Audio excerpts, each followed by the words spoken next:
اس اوقات بعض کام کرنے بڑے مشکل ہوتے ہیں، لیکن جب اللہ اور اس کے رسول کا حکم آ جائے تو پھر کرنا بڑا آسان ہو جاتا ہے۔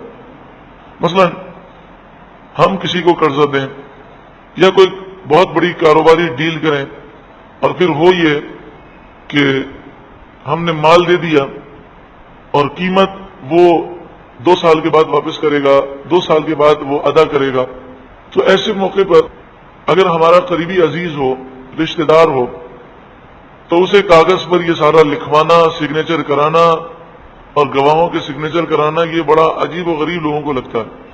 سامنے والا بھی کہہ دیتا ہے کہ اب مجھ پر بھروسہ نہیں، اتنے اہتمام کیے جا رہے ہیں۔ لیکن پھر بعد میں یہ ہوتا ہے کہ مصروفیات کی وجہ سے، ٹینشن کی وجہ سے ہم بھول جاتے ہیں یا وہ بھول جاتا ہے، اور وہ کہتا ہے نہیں جناب سودا تو اتنے میں ہوا تھا، میں تو اتنی رقم دوں گا، 2 سال کی بات نہیں ہوئی تھی، 2.5 سال کی بات ہوئی تھی۔ تو پھر بعد میں جب اختلافات پیدا ہوتے ہیں تو انسان کہتا ہے کاش میں لکھوا لیتا۔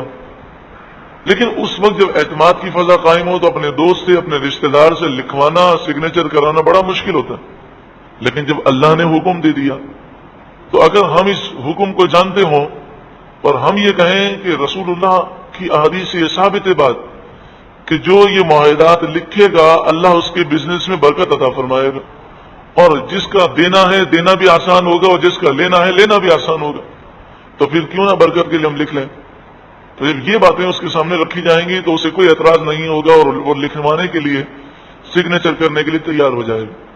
اس طرح کبھی لڑائی جھگڑے کی نوبت انشاءاللہ عز و جل نہیں آئے گی۔ یا ایھا الذین آمنوا، اے ایمان والو، اذا تداینتم بدین، جب تم آپس میں لین دین کرو ایک دین کا، دین مانے قرض، الی اجل مسمی، ایک مقررہ مدت تک، فاکتبوہ، پس تم اسے لکھ لو۔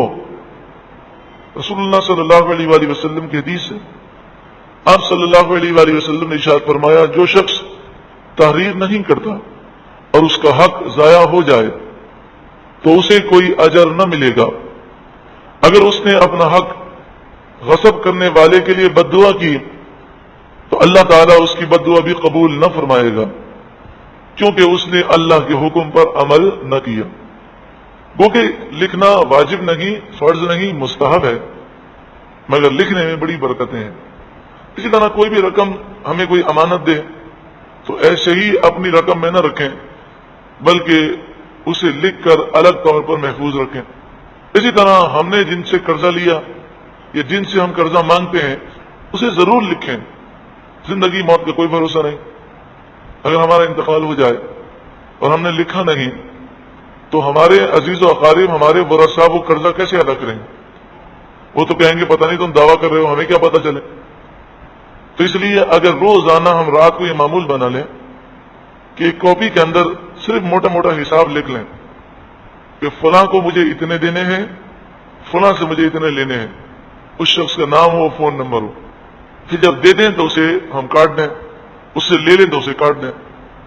ایک نوجوان نے خوشگوار زندگی پروگرام کے بعد یہ انہوں نے ارشاد فرمایا کہ جب سے میں نے یہ سنا کہ قرض کا معاملہ بڑا نازک ہے، کہ رسول اللہ اس کی نماز جنازہ نہیں پڑھاتے تھے جس پر 3 درہم قرض ہو۔ آپ فرماتے ہیں کہ کیا اس پر 3 درہم یا اسے زائد قرضہ ہے؟ لوگ کہتے ہیں ہاں ہے، تو آپ فرماتے ہیں میں اس کی نماز جنازہ نہیں پڑھاؤں گا جب تک یہ کنفرم نہ ہو جاتا کہ کیا اس کی اتنی جائیداد ہے کہ اس سے قرضہ ادا ہو سکے۔ اگر اتنی جائیداد نہ ہوتی تو آپ فرماتے کوئی ہے جو ذمہ داری لے کہ وہ قرضہ ادا کرے گا۔ اگر کوئی ذمہ داری نہ لیتا تو آپ صلی اللہ علیہ وآلہ وسلم فرماتے جس پر 3 درہم قرضہ ہو میں اس پر نماز جنازہ نہیں پڑھوں گا، ہاں تم پڑھو۔ تو یہ قرض کی اہمیت بتانے کے لیے تھا۔ تو وہ کہتے ہیں جب سے میں نے یہ سنا تو میں نے کاپی کے اندر لکھنا شروع کر دی اور اپنے گھر والوں کو بتا دیا یہ میری کاپی پڑی ہوئی ہے، اگر میرا انتقال ہو جائے تو اس کاپی میں ضرور دیکھ لینا، اور جس کا مجھ پر قرضہ ہے وہ قرضہ ضرور ادا کرنا۔ کتنی مبارک سوچ ہے، کتنی مبارک فکریں ہیں۔ اللہ رب العالمین ہمیں بھی یہ سوچیں عطا فرمائے۔ وَلْيَكْتُبْ، اور چاہیے کہ لکھے، بَيْنَكُمْ، تمہارے درمیان، کاتبٌ، ایک لکھنے والا، بالعدل، انصاف کے ساتھ۔ یہ لکھنے والا جو ہے یہ تیسرا آدمی ہو تو اچھا ہے، ایک قرضہ دینے والا ہے، ایک قرضہ لینے والا ہے. ایک تیسرا آدمی بلایا جائے جو لکھے. وَلَا يَأْبَ كَاتِبٌ أَن يَكْتُبَ كَمَا عَلَّمَهُ اللَّهُ فَلْيَكْتُبْ. کاتب لکھنے سے انکار نہ کرے جیسا کہ اللہ نے اسے سکھایا. فَلْيَكْتُبْ تو چاہیے کہ وہ لکھے. آپ لکھنے کی اہمیت کا اندازہ کیجئے کہ نماز فرض ہے لیکن اس میں اتنی تفصیل نہیں بتائی گئی، احادیث طیبہ میں تفصیل بتائی. اور یہ معاملات کتنے اہم ہیں کہ قرآن نے تفصیل سے اس بات کو ذکر کیا. اب سوال یہ ہے کہ لکھوائے کون؟ وَلْيُمْلِلِ الَّذِي عَلَيْهِ الْحَقُّ، اور چاہیے کہ لکھوائے وہ جس پر حق ہے، یعنی جو قرضہ لے رہا ہے وہ لکھوائے تاکہ اسے یاد رہے کہ میں نے کتنا قرضہ لیا ہے.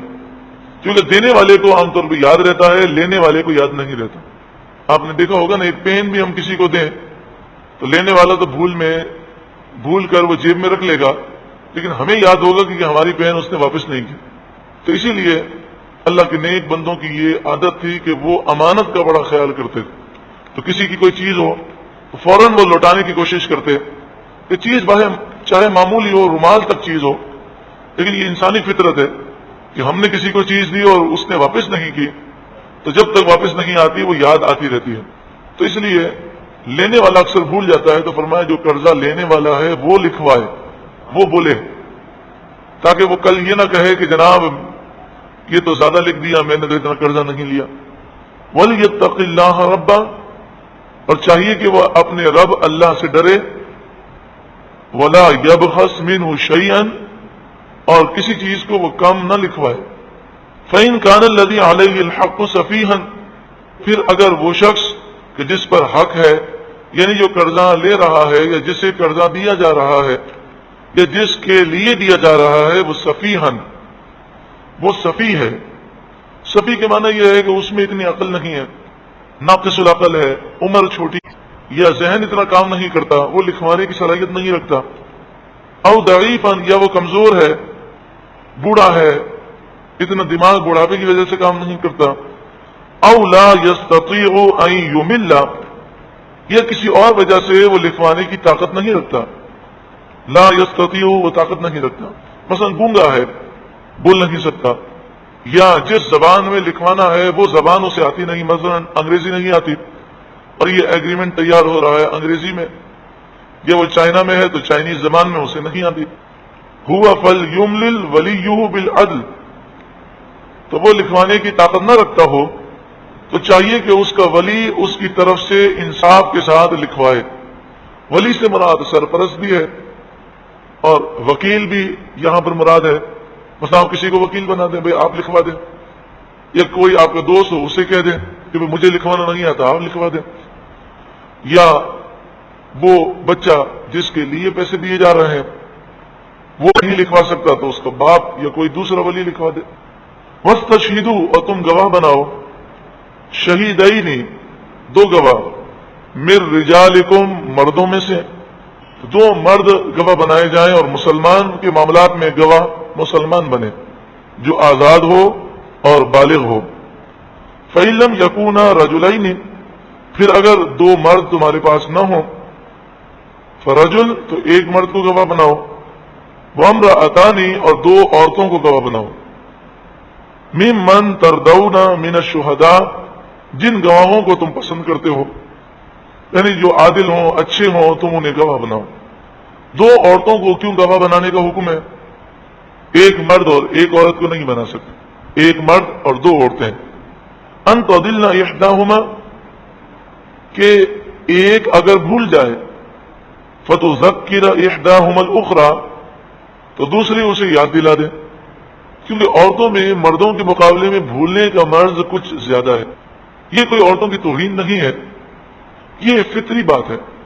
جیسے مثال کے طور پر ہم یہ کہیں کہ عام انسانوں کے مقابلے میں جو پہاڑی انسان ہے وہ زیادہ مضبوط ہے اور شہروں میں رہنے والے جو مرد ہیں وہ کمزور ہوتے ہیں، تو یہ مردوں کی توہین نہیں ہے، بلکہ ہم فطرت بتا رہے ہیں کہ پہاڑوں میں رہنے والے بڑے مضبوط ہوتے ہیں. تو اسی طرح عام طور پر عورتوں کے مقابلے میں مرد زیادہ مضبوط ہوتے ہیں اور انہیں زیادہ یاد رہتا ہے. عورتوں میں بھولنے کا مرض کچھ زیادہ ہوتا ہے. جس طرح بچے ہیں کہ بچے ماشاءاللہ بچے تو کتنے پیارے ہیں، لیکن جوانوں کے مقابلے میں بچوں میں عقل جو ہے کم مانی جاتی ہے، لیکن کبھی کبھی ایسا ہوتا ہے کہ بعض بچوں میں جوانوں سے زیادہ عقل ہوتی ہے، تو بعض لوگوں کا اعتبار نہیں کیا جاتا، حکم جو ہے وہ اکثریت پر ہوتا ہے۔ تو حکم جو شریعت کا ہے وہ یہ ہے کہ گواہ بنائے جائیں تو ایک مرد اور 2 عورتیں گواہ بنیں۔ ہر معاملات میں یہ ضروری ہے، ایک مرد 2 عورتیں ہوں یا 2 مرد ہوں، لیکن جو حدود اور قصاص کے معاملات ہیں، جیسے کسی نے چوری کی تو اس کے خلاف گواہی ہے، تو اس میں صرف مردوں کی گواہی قبول کی جائے گی، عورتوں کی گواہی اس میں قبول نہیں کی جائے گی، کیونکہ اس میں تو یہ ہے نا کہ پھر چور کے ہاتھ کاٹنے ہیں۔ تو اس لیے حدود میں، قصاص کے معاملات میں صرف اور صرف مردوں کی گواہی اسلام میں قبول کی جائے گی۔ بعض معاملات ایسے ہیں کہ جن تک رسائی مردوں کی نہیں ہو سکتی، تو اس میں صرف عورتوں کی گواہی بلکہ ایک عورت کی گواہی بھی قبول ہے۔ مثلا بچے کی ولادت ہوئی تو یہ بچہ کس کا ہے، عورت کنواری ہے یا عورتوں کے عیوب ہیں یا حیض کے معاملات ہیں، اس کے علاوہ اس بچے کو یعنی یہ نسبت جو اس کی ماں سے حاصل ہے، تو یقیناً آپ جانتے ہیں کہ یہ ایسے معاملات ہیں کہ اس کے اندر مرد جو ہیں وہاں پر موجود نہیں ہو سکتے، تو اس لیے فرمایا کہ ان عورتوں کی گواہی قابل قبول ہے۔ حضرت قاضی شریح علیہ الرحمہ آپ نے ایک کیس کے اندر 2 عورتوں کو بلایا، وہ دونوں گواہ تھیں، تو آپ نے فرمایا ایک باہر چلی جائے، دوسری آئے، میں اکیلے میں گواہی لوں۔ تو اس عورت نے قرآن کی یہ آیت پڑھی، اور اس عورت نے کہا کہ جب 2 عورتوں کو گواہ بنانا ضروری ہے، یعنی ایک مرد کی جگہ 2 عورتیں ہوں، ایک مرد ہو اور دوسرے مرد کی جگہ 2 عورتیں ہوں، تو 2 عورتوں کو جو گواہ بنانا ضروری قرار دیا گیا، اس کی وجہ قرآن نے یہ بیان کی تاکہ ایک بھول جائے تو دوسری یاد دلا دے۔ جب آپ ہم سے الگ الگ گواہی لیں گے تو میں دوسری کو یاد کیسے دلا سکوں گی؟ تو قاضی شریح نے اس بات کی تصدیق کی اور اپنا فیصلہ واپس لیا اور دونوں کو بلایا اور دونوں کی گواہی ایک ساتھ آپ نے حاصل کی۔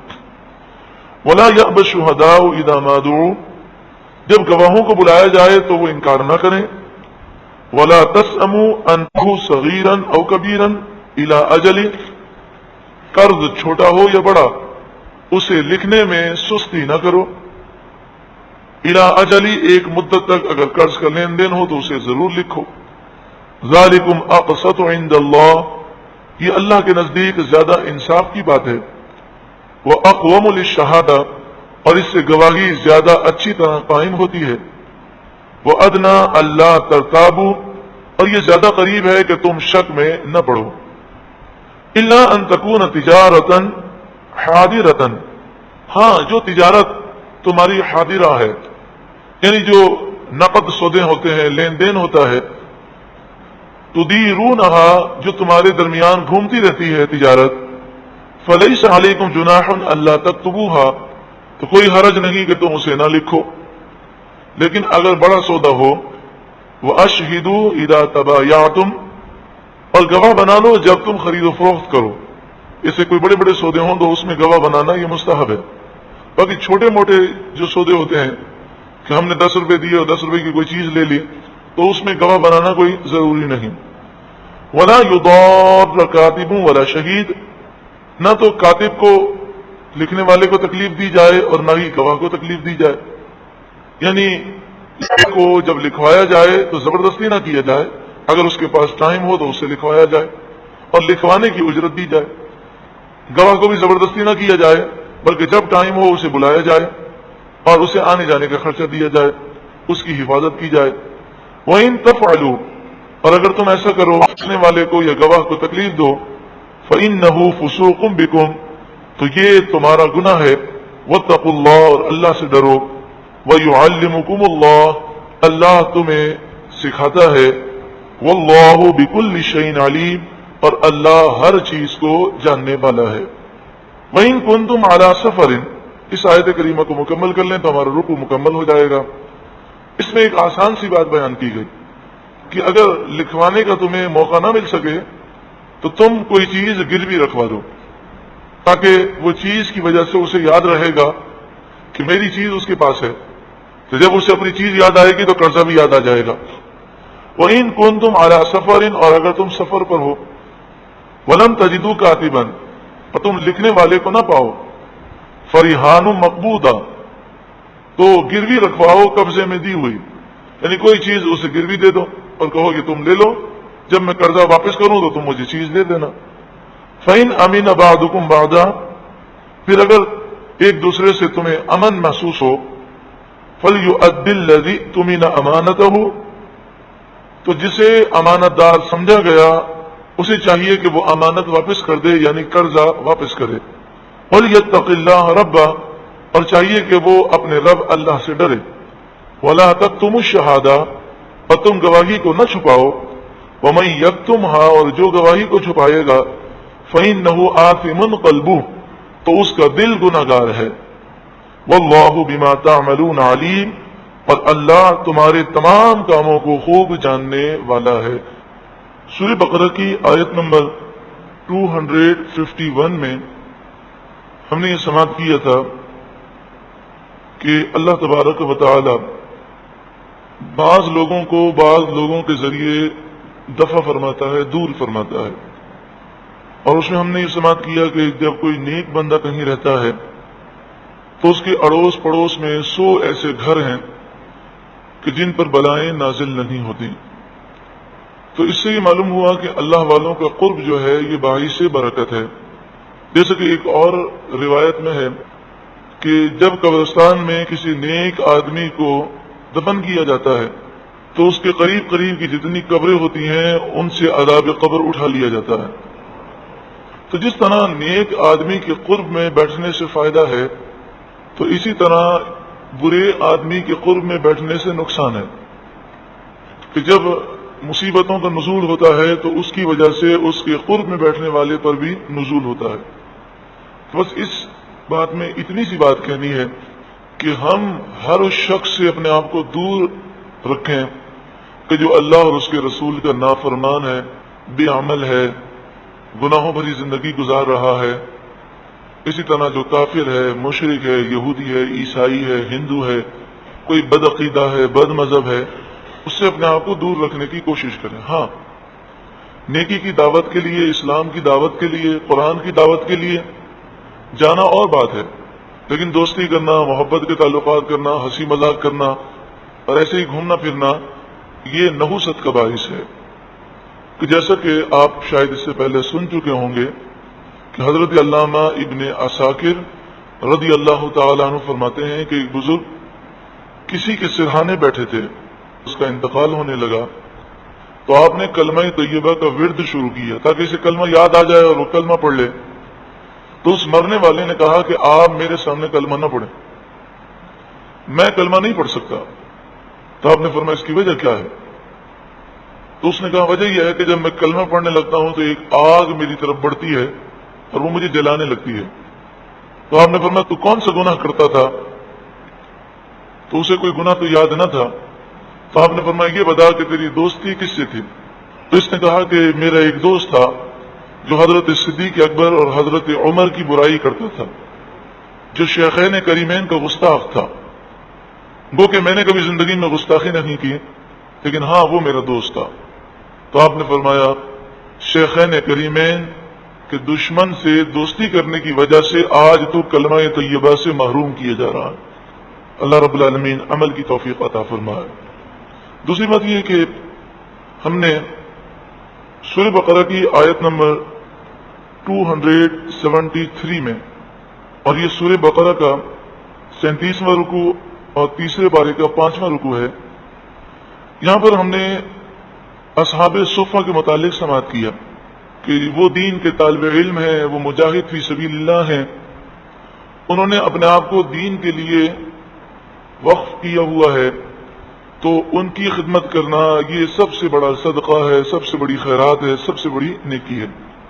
تو اس میں ایک لفظ یہ تھا، یعنی آیت کریمہ کا ایک حصہ یہ تھا لا یسألون الناس الحافا، کہ وہ لپٹ لپٹ کر لوگوں سے سوال نہیں کرتے، اور اس سے پہلے یہ تھا یحسبهم الجاہل اغنیاء من التعفف، ناواقف ان کے سوال نہ کرنے کی وجہ سے انہیں مالدار سمجھتا ہے یا انہیں غنی سمجھتا ہے۔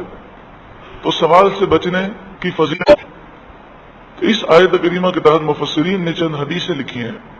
ترمذی شریف کتاب الزکاتی میں ہے، رسول اللہ صلی اللہ علیہ وآلہ وسلم نے فرمایا کہ جو بغیر ضرورت کے سوال کرے گا کل بروز قیامت اس کا چہرہ زخمی ہوگا. اور بخاری اور مسلم شریف کی روایت ہے کہ کل بروز قیامت اس کے چہرے پر گوشت نہیں ہوگا.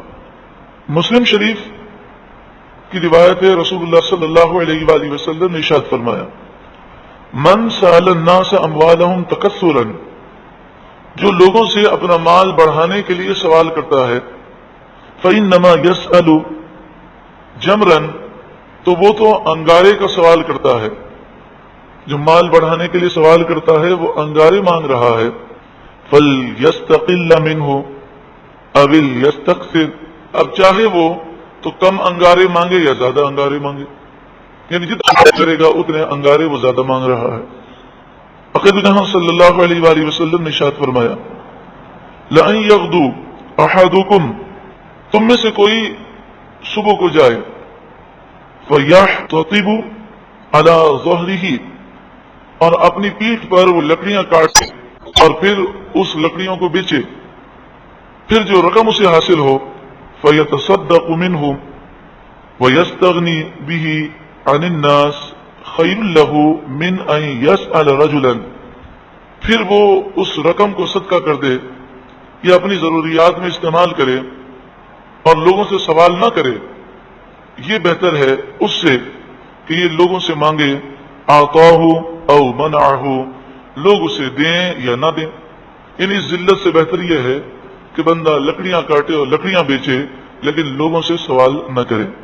در مختار دوسری جلد صفحہ نمبر 69، یہ فقہ حنفی کی بڑی معتبر کتاب ہے در مختار. اسی پر علامہ شامی علیہ الرحمٰن نے جو حاشیہ لکھا، جو آپ نے شرح فرمائی، اسے فتاوی شامی کہتے ہیں.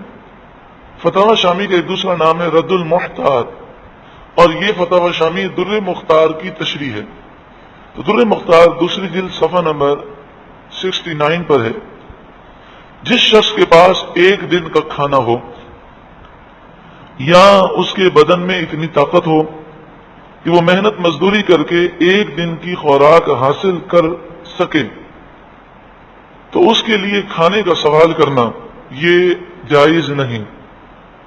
اور اگر دینے والے کو معلوم ہو کہ یہ اتنی طاقت رکھتا ہے یا یہ ایک دن کی خوراک رکھتا ہے، اس کے باوجود وہ اسے مال دے تو دینے والا بھی گناہگار ہوگا. اسی آیت کریمہ کے تحت مفسرین نے ایک واقعہ بھی بیان کیا، جو واقعہ بخاری شریف میں ہے کہ اصحاب صفہ کس قدر محنت اور مشقت کے ساتھ علم دین حاصل کرتے تھے اور وہ سوال سے کتنا بچتے تھے. سب سے زیادہ حدیثیں حضرت ابو ہریرہ رضی اللہ تعالی عنہ سے روایت ہیں. حضرت عبداللہ بن عمر رضی اللہ تعالی عنہ حدیثیں لکھا کرتے تھے، لیکن اس کے باوجود آپ سے صرف 700 حدیثیں روایت ہیں. لیکن حضرت ابو ہریرہ حدیث کو لکھتے بھی نہیں تھے، لیکن اللہ نے آپ کو وہ حافظہ عطا فرمایا. اور وہ حافظہ بھی کیسے ملا؟ جب وہ علم دین کے لیے محنت و مشقت کرتے تو رسول اللہ صلی اللہ علیہ وآلہ وسلم نے ان پر پھر کیسا کرم فرمایا کہ ایک دن حضرت ابو ہریرہ کہنے لگے، یا رسول اللہ صلی اللہ علیہ وسلم، میں باتیں سنتا ہوں، حدیثیں سنتا ہوں، لیکن بھول جاتا ہوں، میرا حافظہ کمزور ہے. نبی اکرم صلی اللہ علیہ وآلہ وسلم نے ارشاد فرمایا، اور یہ حدیث بخاری شریف میں ہے، آپ نے فرمایا کہ اپنی چادر پھیلاؤ. آپ نے چادر پھیلائی، آپ نے اس طرح کوئی چیز لی، وہ چیز نظر نہیں آتی تھی لیکن وہ حافظہ تھا. دنیا کا کوئی بڑے سے بڑا سائنٹسٹ، بڑے سے بڑا ڈاکٹر حافظہ نہیں پکڑ سکتا. تو رسول اللہ صلی اللہ علیہ وآلہ وسلم نے اپنے دست مبارک میں حافظہ لیا اور وہ حافظہ رکھا ان کی چادر میں، اور فرمایا ابو ہریرہ اسے سینے سے لگا لو. حضرت ابو ہریرہ کہتے ہیں جب میں نے سینے سے لگا لیا تو زندگی بھر مجھے کوئی حدیث لکھنے کی حاجت نہ ہوئی. ایک دفعہ میں فرمان سن لیتا تو مجھے لفظ تو لفظ یاد ہو جاتا. تو بڑے بڑے علماء، یعنی وہ محدثین جو صحابہ تھے، بڑے بڑے صحابہ کرام، حضرت ابو ہریرہ کے حافظے پر بھروسہ کرتے ہیں، اور یہ بات تو حقیقت ہے کہ علم دین کے لیے جتنی کوشش کی جائے اتنا فیض زیادہ ملتا ہے۔ بخاری شریف کتاب الرقاق حدیث نمبر 6452، یہ روایت آپ سنیں گے تو اس سے آپ کو اندازہ یہ ہوگا کہ حضرت ابو ہریرہ نے اور دیگر اصحاب صفہ نے کتنی مشقتوں سے علم حاصل کیا۔ قال ابو ہریرہ، حضرت ابو ہریرہ فرماتے ہیں اللہ لا الہ الا ہو، یعنی آپ نے اللہ کا ذکر کیا اور اپنی بات کو پختہ کیا، اللہ کے سوا کوئی معبود نہیں۔ ان کنت لاعتمد بکبدی علی الارض من الجوع، بے شک کبھی کبھی مجھے اتنی بھوک لگتی کہ بھوک کے مارے میں اپنا پیٹ زمین پر مسلا کرتا تھا اور میں تڑپا کرتا تھا۔ ایک روایت میں یہ ہے کہ لوگ مجھے سمجھتے کہ مرگی کا دورہ ہے۔ اس زمانے میں مرگی کے دورے کا علاج یہ ہوتا تھا کہ اس کے ماہرین آ کر گردن پر پاؤں رکھتے تھے، تو گردن پر ایک خاص انداز سے جب وہ پاؤں رکھتے تھے تو مرگی کا دورہ ختم ہو جاتا تھا۔ تو میں بھوک سے تڑپ رہا ہوتا اور لوگ سمجھتے مجھے مرگی کا دورہ ہے تو بلا کے آتے، اور ایسے لوگ میری گردن پر پاؤں رکھتے، لیکن انہیں کیا معلوم کہ میں بھوک سے تڑپ رہا ہوں۔ لیکن حضرت ابو ہریرہ نے زبان سے نہیں کہا کہ مجھے بھوک لگی ہے، قربان جائیے۔ وَإِن كُنتُ لَأَشَدُّ الْحَجَرَ عَلَى بَطْنِي مِنَ الْجُوعِ، بھوک سے میں اپنے پیٹ پر پتھر باندھ لیا کرتا۔ وَلَقَدْ قَعَدْتُ يَوْمًا عَلَى طَرِيقِهِمُ الَّذِي يَخْرُجُونَ مِنْهُ، ایک دن مجھے بہت بھوک لگی، برداشت سے باہر تھی، تو میں ایسی جگہ بیٹھ گیا جہاں سے لوگوں کا گزرنے کا راستہ تھا۔ فمر ابو بکر، تو حضرت ابو بکر گزرے۔ فسألته عن آیت من کتاب اللہ، تو میں نے ان سے قرآن کی ایک آیت کے بارے میں سوال کیا، یعنی ڈائریکٹ میں یہ نہیں کہہ سکتا تھا کہ مجھے بھوک لگی ہے۔ میں نے سوچا کہ میں سوال کروں گا، وہ جواب دیں گے، اور باتوں باتوں میں مجھے گھر لے جائیں گے، تو کھانے کا وقت ہوگا تو مجھے کھانا کھلا دیں گے۔ لیکن حضرت صدیق اکبر کی توجہ اس طرف نہ ہوئی، آپ نے جواب دیا فمر ولم یفعل، آپ نے جواب دیا اور آپ تشریف لے گئے، انہیں کھانے کی دعوت آپ نے نہ دی۔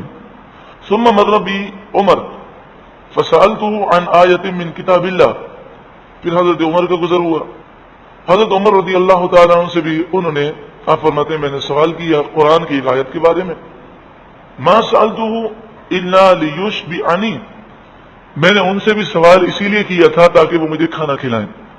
فمر فلم یفعل، انہوں نے قرآن کی آیت کے بارے میں جواب دیا اور آپ تشریف لے گئے اور آپ کی توجہ میری بھوک کی طرف نہ ہوئی۔ قرآن نے بیان کیا نا کہ ان کی صورتوں پر تم علامتیں دیکھو گے جن سے تم پہچان لو گے، لیکن حضرت صدیق اکبر اور حضرت عمر رضی اللہ تعالیٰ عنہ کسی فکر میں ہوں گے، کسی سوچ میں ہوں گے، اور توجہ دوسری طرف تھی، تو آپ نے ان کی بھوک کی طرف توجہ نہ فرمائی۔ اور وہ کیسے توجہ فرماتے ہیں؟ جب حضرت ابو ہریرہ کی مہمان نوازی رسول اللہ کرنے والے تھے تو ان کی توجہ اللہ تعالیٰ نے ہٹا دی۔ ثم مر بی ابو القاسم صلی اللہ علیہ وسلم، پھر رسول اللہ میرے پاس سے گزرے، اور حضور صلی اللہ علیہ وآلہ وسلم کا امتی پریشان ہو اور حضور توجہ نہ فرمائیں، یہ کیسے ہو سکتا؟ فتبسم حین رآنی، حضور نے مجھے دیکھتے ہی مسکرانا شروع کر دیا۔ وعرف ما فی نفسی، اور جو میرے دل میں تھا رسول اللہ نے جان لیا، وما فی وجہی، اور جو میرے چہرے میں تھا اسے رسول اللہ نے پہچان لیا۔ ثم قال یا ابا ہر، ابو ہریرہ کا مطلب ہے بلی کے بچے کا باپ، ہریرہ بلی کے چھوٹے سے بچے کو کہتے ہیں، اور ابو مانے باپ۔ حضرت ابو ہریرہ بلیوں سے بڑی محبت کرتے تھے۔ ایک مرتبہ رسول اللہ کی بارگاہ میں آئے، بہت بڑی آستین والا جبہ پہنا ہوا تھا، تو اس آستین کے اندر بلی کا بچہ تھا، تو رسول اللہ کی بارگاہ میں جب حاضر ہوئے تو بلی کے بچے نے اس آستین سے منہ نکالا اور رسول اللہ صلی اللہ علیہ وآلہ وسلم کی طرف اس نے منہ کر کے آواز نکالی، تو رسول اللہ صلی اللہ علیہ وآلہ وسلم نے فرمایا ابو ہریرہ، اے بلی کے بچے کے باپ۔ تو حضرت ابو ہریرہ کو یہ اتنا پسند آیا کہ آپ نے اپنا نام ہی ابو ہریرہ رکھ لیا۔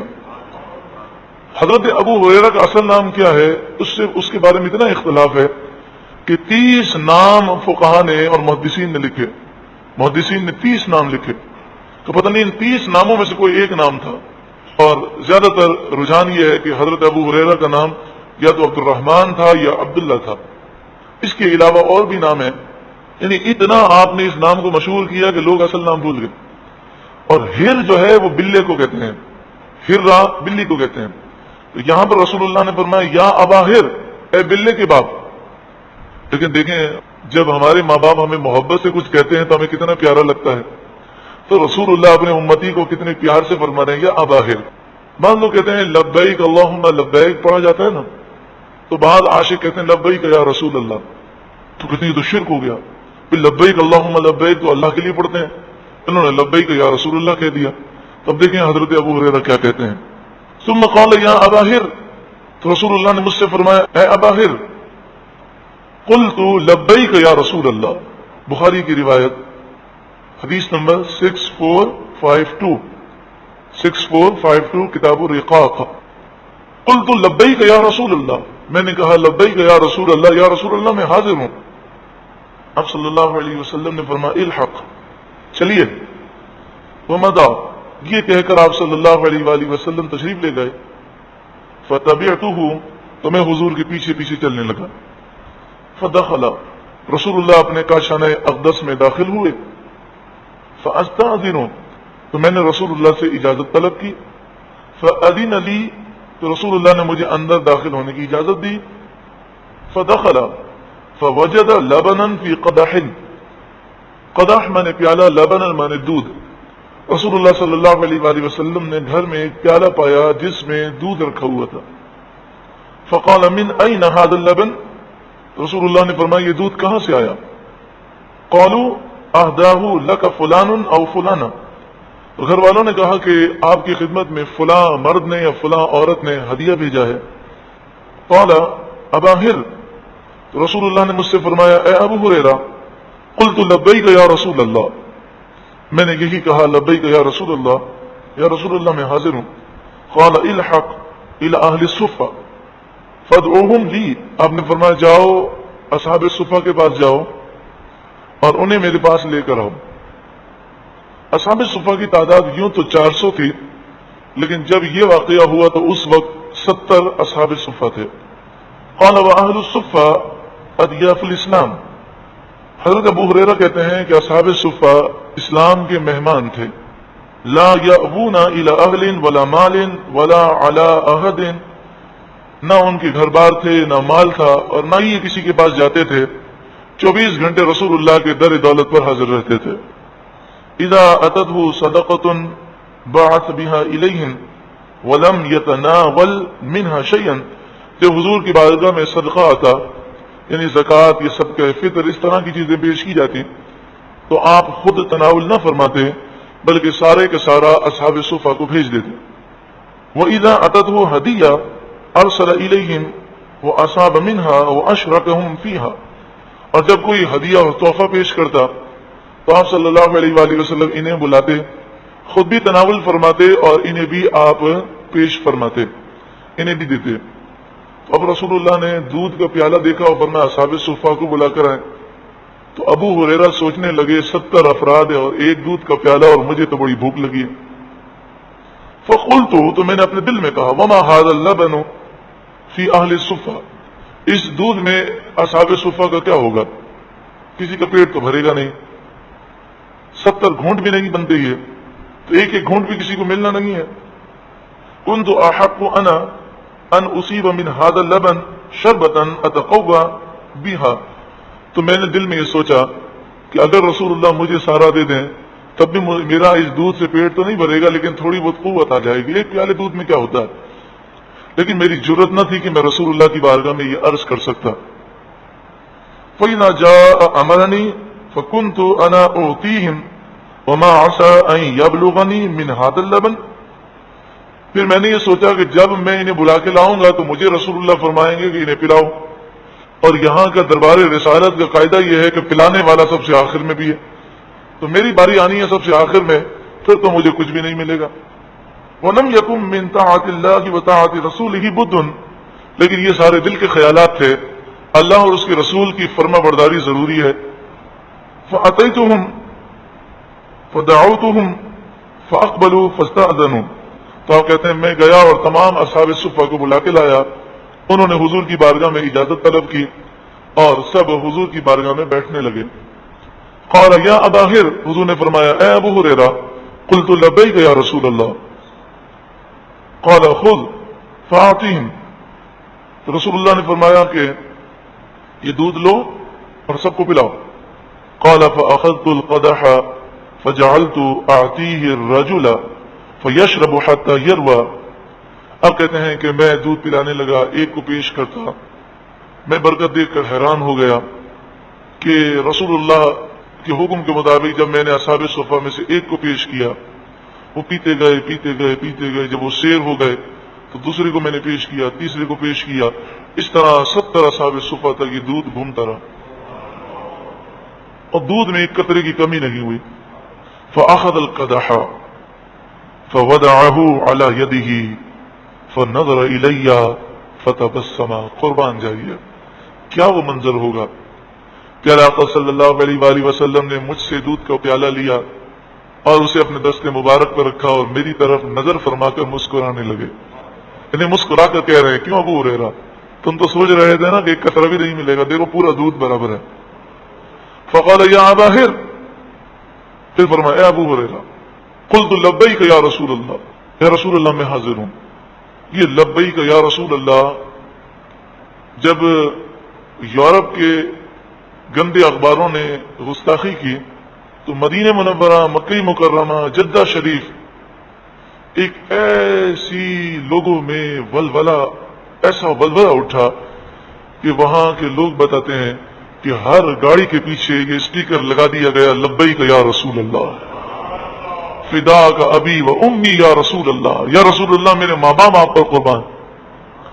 تو عشق رسول کو مٹایا نہیں جا سکتا، چاہے اس کے لیے ڈالر خرچ کیے جائیں، چاہے ریال خرچ کیے جائیں، کیونکہ رسول اللہ نے فرمایا کہ دین آخر زمانے میں غریبوں میں باقی رہے گا. عقل کیا کہتی ہے کہ جب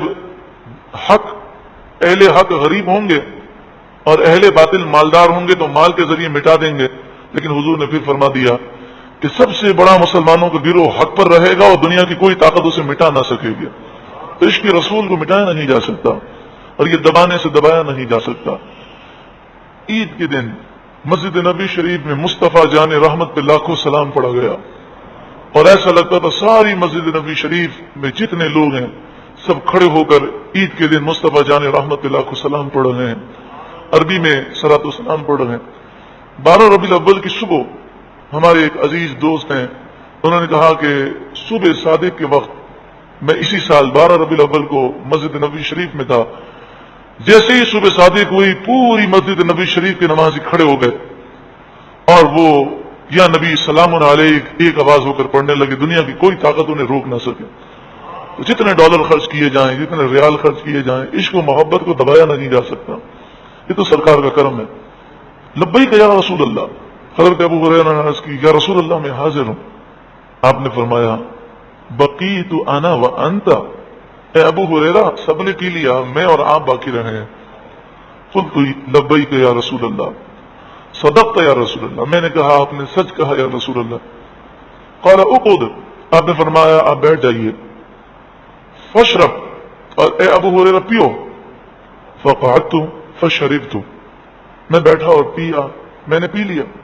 جب پی کر واپس کرنے لگا فقال اشرب، آپ نے فرمایا اور پیو. فشربت، میں نے مزید پیا. فما زال یقول اشرب، میں پیتا گیا، حضور یہی فرماتے رہے اور پیو اور پیو اور پیو اور پیو. میں حکم کی تعمیل میں اور پیتا رہا. پھر میں واپس دیتا، حضور فرماتا اور پیو. حکم تھا تو میں اور پیتا رہا. حتی قلت لا والذی بعثک بالحق ما اجد له مسلکا، یہاں تک کہ اب میرے پیٹ میں ایک قطرے کی گنجائش باقی نہ رہی. تو اب حکم کی تعمیل میرے بس میں نہ تھی. تو میں نے عرض کی اس ذات کی قسم جس نے آپ کو حق کے ساتھ بھیجا ہے، اب میرے گلے کے اندر ایک سوراخ بھی باقی نہیں جہاں میں دودھ کو ڈال سکوں. کیونکہ ان کے دل میں خیال آیا تھا کہ میں سب کو پلاؤں گا تو مجھے قطرہ نہیں ملے گا. تو رسول اللہ نے انہیں اتنا پلایا کہ ان کی زبان سے کہلوایا کہ اب میرے پیٹ میں بالکل جگہ نہیں. قال فأرنی، رسول اللہ نے فرمایا مجھے دکھاؤ، یعنی مجھے دو. فأعطيته القدح فحمد الله وسمى وشرب الفضل، تو میں نے حضور کو یہ پیالہ پیش کیا تو پیارے آقا صلی اللہ علیہ وآلہ وسلم نے اللہ کی حمد کی اور بسم اللہ شریف کو پڑھا، اور اس پیالے میں جتنا دودھ تھا اسے آپ نے ختم فرمایا۔ رسول اللہ صلی اللہ علیہ وآلہ وسلم جسے برکت دینا چاہیں برکت دے سکتے ہیں، اور یہ اللہ کی عطا سے ہے۔ آج بھی اگر ہم سچے رسول اللہ کے فرمانبردار بن جائیں اور سچے عاشق رسول بن جائیں، دنیا میں چاہے کتنی بھی بے برکتی ہے، کتنی بھی پریشانیاں ہیں، جب نظر مصطفیٰ ہم پر ہو جائے تو دونوں جہاں میں انشاءاللہ بیڑا پار ہو جائے گا۔ جب ہم نے 7واں رکوع مکمل کیا تو بات اس میں یہ آیت کریمہ کو بھی ہم نے سماعت کیا، وَلَا يُضَارَّ كَاتِبٌ وَلَا شَهِيدٌ۔ اس کے بارے میں مفسرین فرماتے ہیں اس کے 2 ترجمے ہیں۔ لا یضار کا ایک معنی ہوتا ہے تکلیف نہ دی جائے، اور ایک معنی ہوتا ہے تکلیف نہ دے۔ تو پہلے معنی کے مطابق کاتب اور گواہ کو، لکھنے والے کو اور گواہ کو تکلیف نہ دی جائے، تو اس کے معنی تو ہم نے بیان کر دی ہے کہ ان کی اجرت نہ دینا، زبردستی کرنا، انہیں سفر کا خرچہ نہ دینا، یہ سب منع ہے۔ اور دوسرے معنی لکھنے والا اور گواہ تکلیف نہ دے، یعنی بلا وجہ وہ گواہی سے اور لکھنے سے منع نہ کرے، اس کی یہ معنی ہے۔ آگے جو آیت کریمہ ہے جو اس رکوع کی آخری آیت ہے، وَإِن كُنتُمْ عَلَى سَفَرٍ وَلَمْ تَجِدُوا كَاتِبًا فَرِهَانٌ مَقْبُوضَةٌ، اگر تم سفر میں ہو اور کوئی لکھنے والا نہ پاؤ تو کوئی چیز گروی رکھ دو۔ اس آیت کریمہ سے سفر میں گروی رکھنا ثابت ہوا، لیکن یہ سفر کے علاوہ بھی گروی رکھ سکتے ہیں، جیسے حدیث پاک سے ثابت بخاری شریف میں ہے، نبی اکرم صلی اللہ علیہ وآلہ وسلم نے اپنی زرہ مبارک جو ہے، یعنی وہ لوہے کی جیکٹ کہ جو سینے اور کمر کو وار سے محفوظ رکھتی ہے، وہ زرہ مبارک آپ نے ایک یہودی کے پاس بھجوائی اور اس کے پاس گروی رکھ کر آپ نے 20 صاع جو آپ نے منگوائے۔ 20 صاع کا مطلب یہ ہوا تقریباً 80 کلو جو آپ نے اس یہودی سے لیے، اور اس کے بدلے میں آپ نے اپنی زرہ جو ہے گروی رکھوائی، اور پھر جب آپ نے 20 صاع جو واپس کر دیے تو پھر اپنی زرہ دوبارہ حاصل کر لی۔ ایک روایت یہ ہے کہ نبی اکرم صلی اللہ علیہ وآلہ وسلم کے جب وصال ہوا تو آپ کی زرہ جو ہے وہ کسی یہودی کے پاس گروی تھی۔ اس سے معلوم ہوتا ہے کہ نبی اکرم صلی اللہ علیہ وآلہ وسلم اس قدر مہمان نواز تھے کہ اگر حضور کی بارگاہ میں کوئی مہمان آتا تو آپ قرضہ لے کر بھی اس کی مہمان نوازی فرماتے۔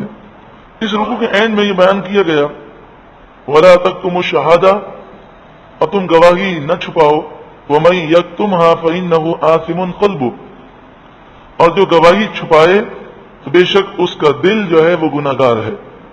حضرت ابن عباس فرماتے ہیں رضی اللہ تعالی عنہما، کبیرہ گناہوں میں سب سے بڑا گناہ اللہ کے ساتھ شریک کرنا، جھوٹی گواہی دینا اور گواہی کو چھپانا ہے۔ یہاں پہ فرمایا گیا اس کا دل جو ہے گناہگار ہے۔ دل گناہگار ہے تو دل کے 2 معنی ہیں۔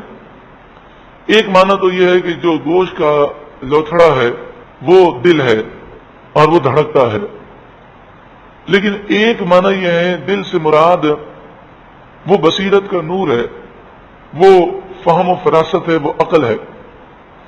حضرت امام غزالی علیہ رحمت فرماتے ہیں کہ قرآن و حدیث میں جہاں دل کا لفظ ہے اور یہ جو فرمایا کہ دل کالا ہو گیا، اس سے مراد یہ دھڑکنے والا دل نہیں ہے، بلکہ دل سے مراد جو ہے وہ انسان کی سوچ اور عقل کا جو محور ہے وہ مراد ہے۔ وہ کہاں ہے، سائنسدانوں کو آج تک وہ چیز مل نہیں سکی۔ دل کالا ہو جاتا ہے اور دل روشن ہو جاتا ہے، اس کو اس طرح سمجھیں، کبھی کبھی انسان کو عبادت کرنے میں دل لگتا ہی نہیں، آدھے گھنٹے تک وہ کھڑا ہو سکتا ہے لیکن 4 رکعات فرض وہ ادا نہیں کر سکتا، اس کا دل ہی نہیں چاہتا، وہ کہتا بھی ہے کہ میں کیا کروں۔